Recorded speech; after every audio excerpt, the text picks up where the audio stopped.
everyone, to the first ever edition of the Fit to You podcast. I, of course, am one of the co-hosts, Tyler Crawley, and joining me, of course, it would make sense, would be the founder of Fit to You, and that would be Carrie Davis. And Carrie, thanks for joining me here on this endeavor. All right. Hi. Thanks for having me. So I guess we'll start from kind of the beginning and what led you into sort of this industry in fitness. Oh boy, it's kind of a long story because I didn't intend to be in fitness at all. In fact, I went to school for fashion marketing, so I just kind of fell into it. Some friends invited me for a day at the gym, and I became totally hooked.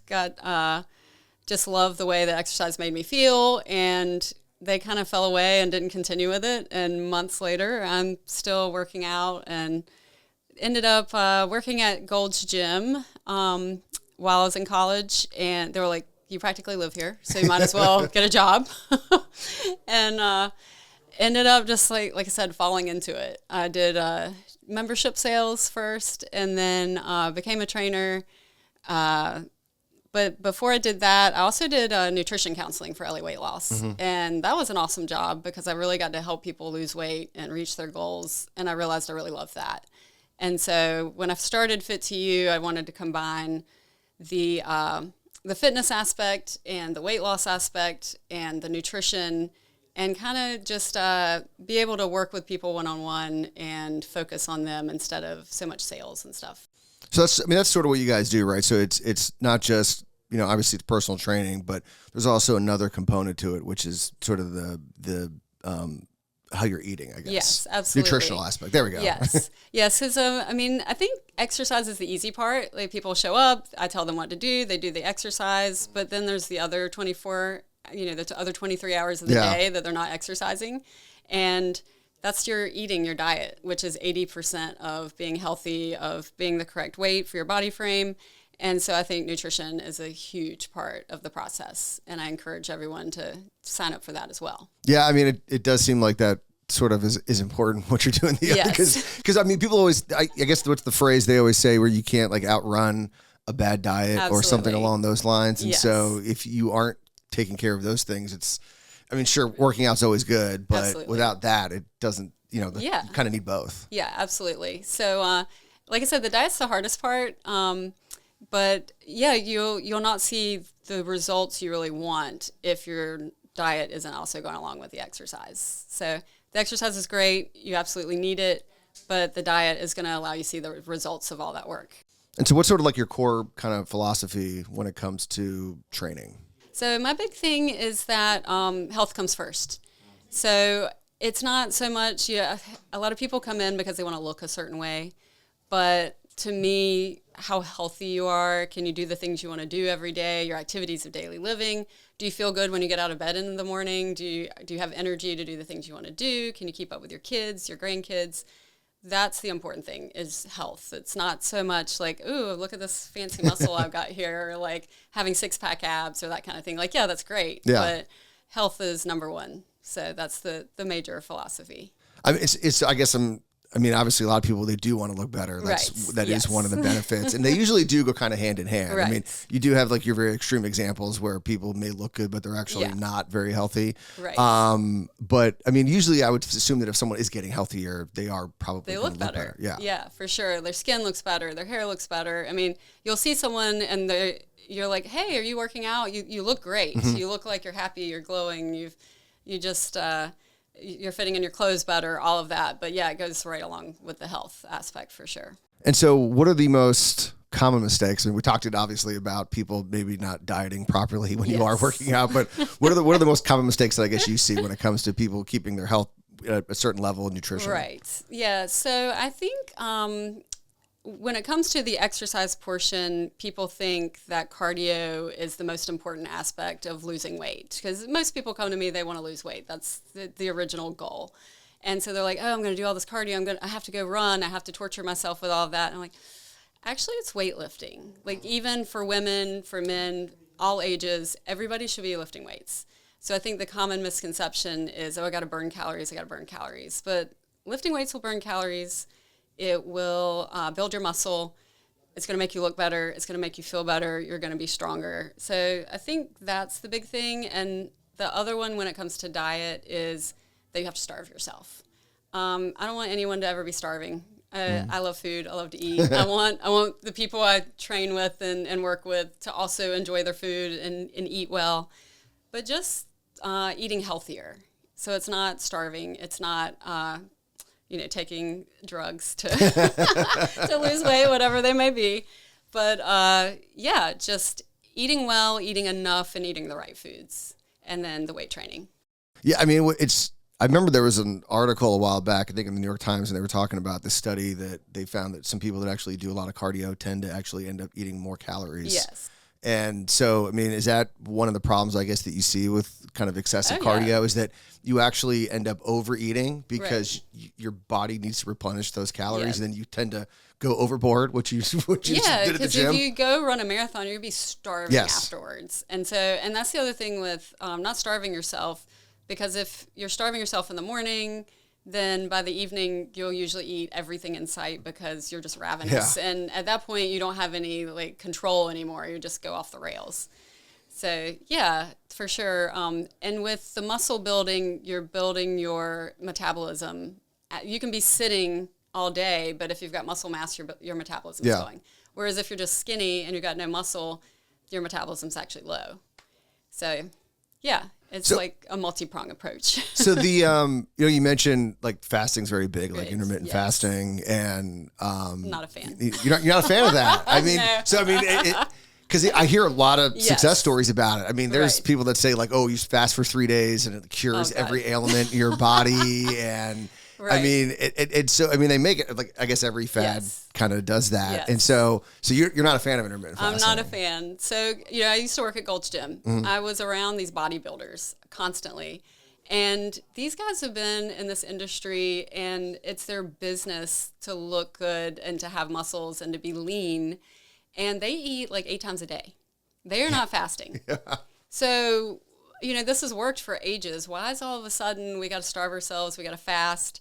And then, you will lose weight initially because you're cutting back calories. That's really it. It's calories in, calories out. So you're fasting, you're getting less calories, but how long can you do that? And is it realistic? I mean, if a friend asks you out to breakfast, you're like, no, I can't go, I'm fasting. So it'll work in the short term, but in the long term, you're also cutting down your metabolism again. Because if the more often you eat, the higher your metabolism is. So fasting just goes against everything I've ever been taught as far as nutrition. So you're more like the smaller meals throughout the day? Yes. I personally eat at least 6 times a day. And people look at me and they're like, what? And I'm like, seriously. I mean, but they're smaller meals because I'm not starving. I get hungry, I have my snack, I have my small meal. So you food prep? You're a big fan of that, or do you just find a way to do that? I'm a fan of it, but I don't do it personally. Okay. Well, I think that's good for people to know, because I think a lot of people think that if you want to have a lot of meals, you have to spend 3 hours every night in the kitchen getting ready for the next day. No, I definitely don't do that. Okay. I mean, I'm working from 6 a.m. to 6 p.m. a lot of days. I also horseback ride. I've got all these things I'm doing. I don't have time to meal prep. So how do you do that in a living a life like that? So I guess you can stop by and get snacks in places. Yeah. Is that sort of what you do? I do plan ahead. So I would say for me, breakfast is the meal every day because I'm getting up at 5 a.m. It needs to be on autopilot. So for me, I have a huge bowl of oatmeal. So again, it's carbs. A lot of people are like, oh my God, carbs, can't eat carbs. So I know, huge bowl of oatmeal. I put protein powder in there. I put hemp hearts. And what else do I put in there? But so I've got my giant bowl of oatmeal, and every morning that's my consistent first meal of the day, my fuel for the morning. And then I have protein bars. You were in here the other day, and I have a stash of all this food over here. So I got all my protein bars. Those are quick snacks. Fruit is super easy. Fruit is not the enemy. Carbs are not the enemy. And then I've got a couple places I'll go for lunch. I've got my autopilot. I know that these certain things I can order from certain restaurants, and it's going to be quick. And then I do a lot of meal services. I kind of rotate a few different meal delivery things. So they're prepping the food. I'm not doing that. It's just not my best use of time. So when you go get a meal somewhere, so do you split that up into maybe 2 meals over a couple hours? Not necessarily. Oh, no? Today, for instance, I went to Drift. Okay. And they've got this market bowl salad. And so that was my brunch. It was 10:30. It was a 10:30 Yeah. lunch for me. And that was my third meal of the day. So, it's just a big bowl with all the greens and sweet potatoes and black beans. And it was a pretty large portion. Mm-hmm. But, just eat until you're full and then either save the rest for later. That's the way to kind of portion control. Now going back to training, living a busy life for most people, they might not have, because you read all these reports about people like actors getting ready for a role and they got to get in really good shape and they work out an hour and a half in the morning and they do an hour and a half at night and people are like, I don't have that time. So that's most not people normal. have 30 minutes, maybe an Right. hour. So like, what would you recommend to people who have those sort of tighter schedules Right. that are like, Yes. I only have half an hour. The normal a day. person, Yeah, the normal average person that can't afford like a trainer all day Yeah. long. 100%, and I follow this, is the weight training. As I mentioned before, it's the most important. But I like to schedule it. I like to set it up as a circuit. So it's circuit training. You're lifting weights.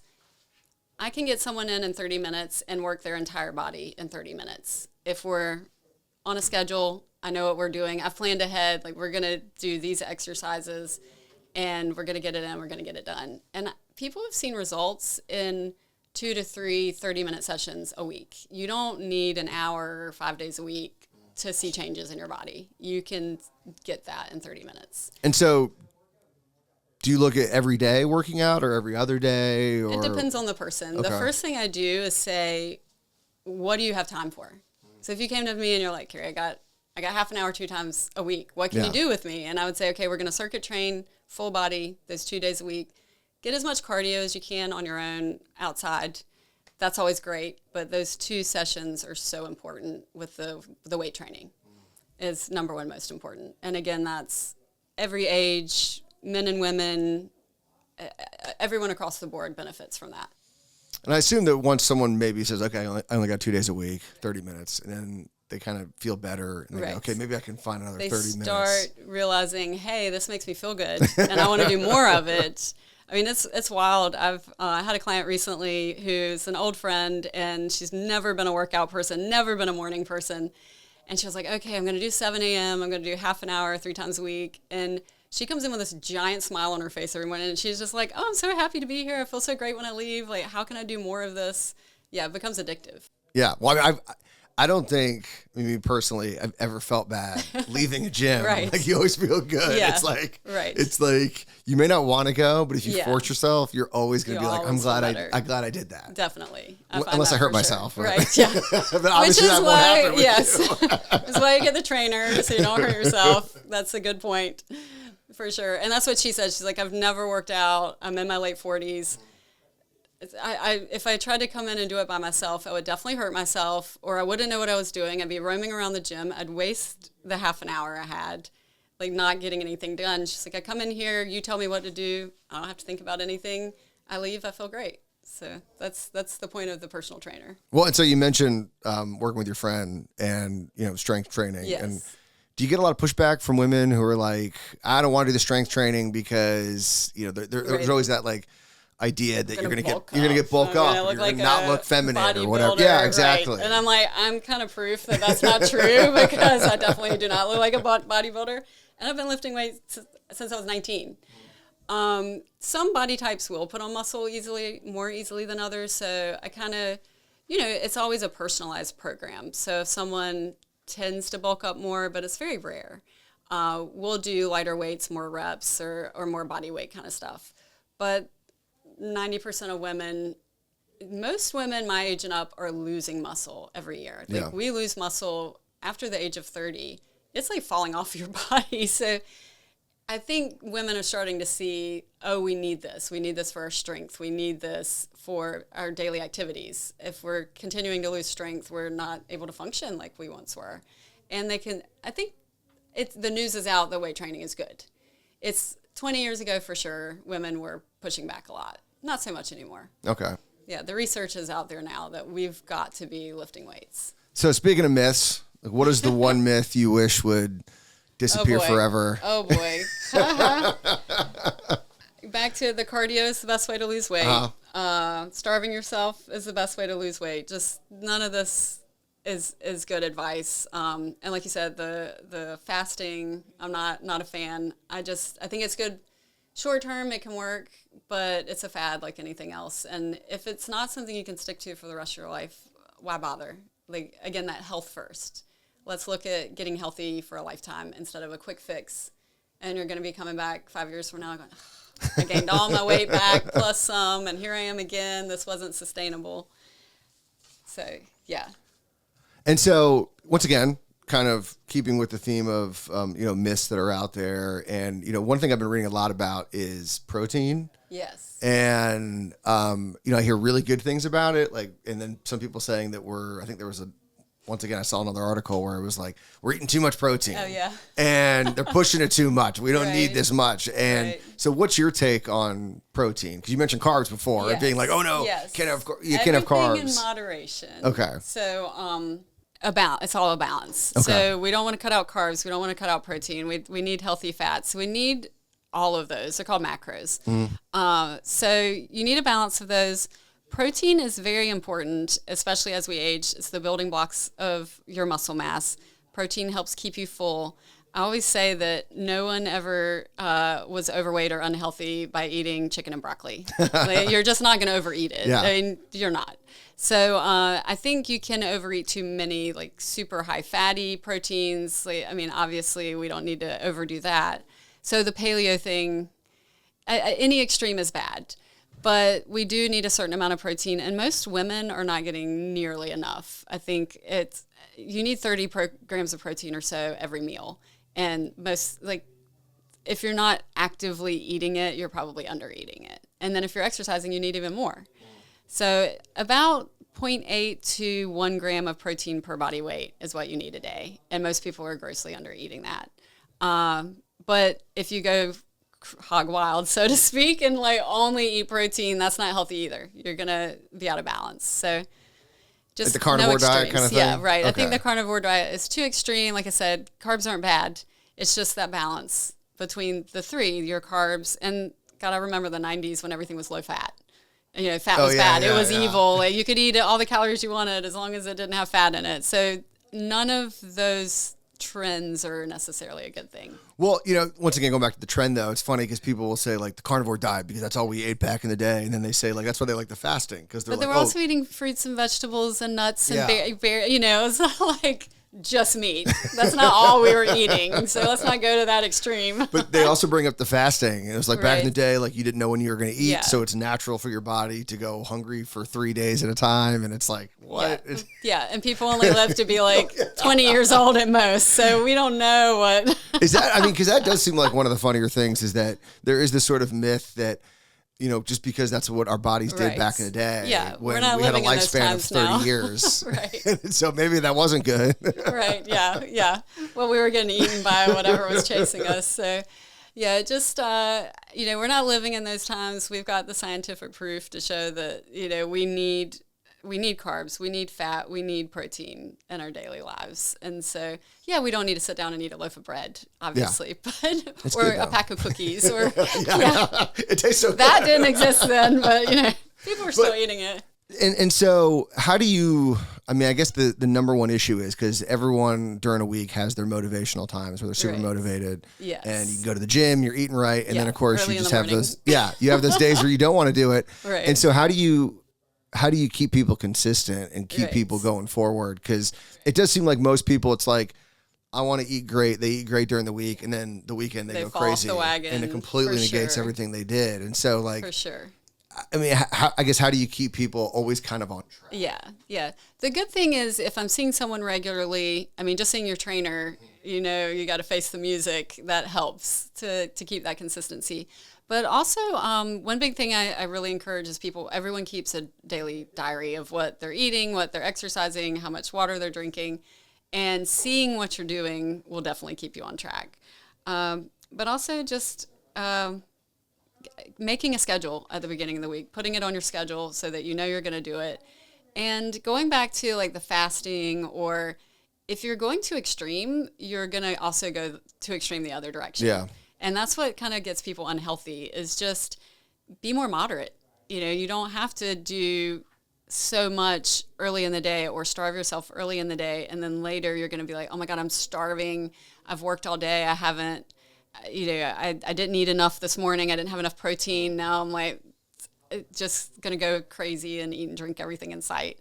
So being aware, and B, just keeping track of it, and C, not going too extreme. And so, do you feel that, what is it that sort of will cause people to be like, you know what, I want to get healthy, kind of have that mindset kind of change? Is it, do you think it's like something happens, like they go see the doctor's like, oh my gosh, like you're having major problems, or they just see themselves in the mirror, right. Or is that sort of a lot of times when people are like, okay, I need to do something? Yes, definitely. I think it can be different for each person, but a lot of times it's that health scare. Like, oh no, this is happening. I got to start taking care of myself. Or they look in the mirror, or they see a picture and they're like, oh my God, that's me. I got to make a change. So for everybody, it's different, or they can't fit in this certain outfit they like to wear, or a certain pair of pants or whatever. So it's different for everybody, what motivates them to come in. And it's always interesting to see what motivates them. But that's, again, with the accountability and the consistency is, and sticking with it, is what is your motivation? What is your motivation to be healthy or to make these changes? So remembering that consistently will keep you consistent. And you think that's a little bit more difficult around, especially around Christmas time Absolutely. And holidays and yes. the end of the year, and it's cold, and I don't want to get in my car at 5 o'clock in the morning and go to the gym. The cold for me is huge. I get that, because I'm a warm weather person. I just want to hibernate in the wintertime, and I don't like to get outside. And so I'm just like, I'm not doing this right now. So I get it. I'm there too. And then with Christmas, you got all the parties. And so I try to help my clients prepare for that. Like, okay, you're going to all these parties. Let's decide your game plan when you get there. Like, for me, the snack foods always get me, like standing there and just snacking on stuff. Like, okay, get your little plate, make your plate, get away from the food after you made your plate. Have a game plan. Don't go in just like, oh, I'm going to wing it and, whatever happens. And then also, this time of year, I encourage people to, saying when someone comes in and we talk about their schedule, like, be realistic. Don't put 5 workouts on your calendar. If you've got a super busy season and you're like, I'm just not going to do this. Like, let's cut it back. Do 30 minutes instead of an hour. Let's commit to 2 or 3 days a week instead of 5, and do what you can. Or if you're traveling, I'll give people a travel workout and I'll check in with them. Okay, did you do your workout? And I can meet with people on FaceTime even, and like, let's do our 30 minutes, get it done, go on with your day. And that helps people stay on track during the holidays. But don't try to ramp up during this time. This is not a good idea. Like, this is the time to maybe take it back and be reasonable. But this is also the time where people start going, all right, next year, right? Next year, I'm going to don't do these. that. And so people go, I do want to get healthier, right? And so, where do I even kind of start? Yes. And so, obviously, getting in contact with you, but that's something that a lot of people are going to be thinking about as they begin the new year. Right. It's like, okay, because this is when a lot of times you see like gyms all of a sudden, it was like $20 a month or now like $80 a month. And it's like, they know. Yeah. When I worked in the big box gym, we would laugh because we're like, January was our big month. So we sold crazy. All these memberships, and we would laugh because if everyone showed up that joined in January, you couldn't ever get in the gym. We actually banked on people not coming in. Yeah. That's how bad it was. But like, you'd come in July and it would be like 2 people working out. But so that's real. But I tell people, well, the biggest thing to get started, come see me, or just meet with a trainer off the bat. Don't try to do it on your own and then see if it's going to work, and then it probably won't. And then a couple months from now, you're like, God, like, I've spun my wheels. I've wasted my time. I haven't done anything. Like, come see the trainer first. And let them help you make a game plan. Let them help you figure out your goals together, and then start from there. And it's different for everybody, what they can commit to, what they're able to do. A 20-year-old man is going to be different than a 70-year-old woman. Like, what are we starting with? And then, besides the fact that everyone's super busy around this time of the year, there's also a lot of stress that goes along. Yes. But just people stressful in life. And I know this, you know, when I'm stressed, I do tend to eat more, but yes. that can be like a double whammy, right? Because I've read about like what I think it's cortisol. Yes. And stress can actually just make you gain weight. Yes. Just by being stressed, which is like makes me stressed. Yes, exactly. That's so true. It's like, oh my gosh. Trying not to be stressed is stressful. Yeah, exactly. This is the most common thing that I'm hearing right now from all of my clients is everyone is insanely stressed. Yeah. And they're like, no, I'm hearing that cortisol is like making me gain around my midsection. And what do I do? How do I lower the stress? And like, first of all, exercise. Okay. Like you said, you know, if you come in and you do the workout, you're going to feel better when you leave. Immediately that lowers your cortisol. Second of all, making sure you're getting sleep, but it's this cycle, this horrible cycle of what comes first, the chicken or the egg, because if you're stressed, you're not sleeping well. If your cortisol is high, you're not sleeping well. If you're not sleeping well, it makes your cortisol level high. Yeah. But exercise makes the sleep better. So all around, get exercise and focus more on less of the high intensity crazy stuff and more like meditative kind of exercise. So getting out in the sunlight, going for walks. The healthy eating is going to help you feel better and feel less stressed. If you have alcohol and chocolate before bed, you're not going to sleep well. Your cortisol is going to be up. So like all these healthy habits build on each other and they will all help lower the cortisol. Yeah, I mean, it is, you are right about that. I mean, I know that if I've ever been stressed, if I go like walk or work out, like you immediately feel better. Yes. But it's hard to make yourself do that because you're thinking, I know, I'm so stressed out, I don't have time. So again, just like 20 minutes. Yeah. Or like, you know, if you're at work, take a 10-minute break, get outside, go for a walk.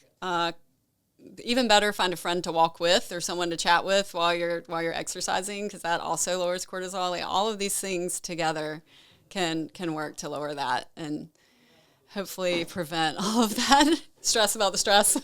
Now, a lot of people are going to go, you know what? Does this really work? Like, I don't know, maybe I'm too far gone. And so do you have like any kind of particular, like, I guess, example of like a client where you really kind of just, that sticks in your head that was that success story? Yeah. So I've had a lot of success stories. I've been in business for almost 19 years now, which is crazy.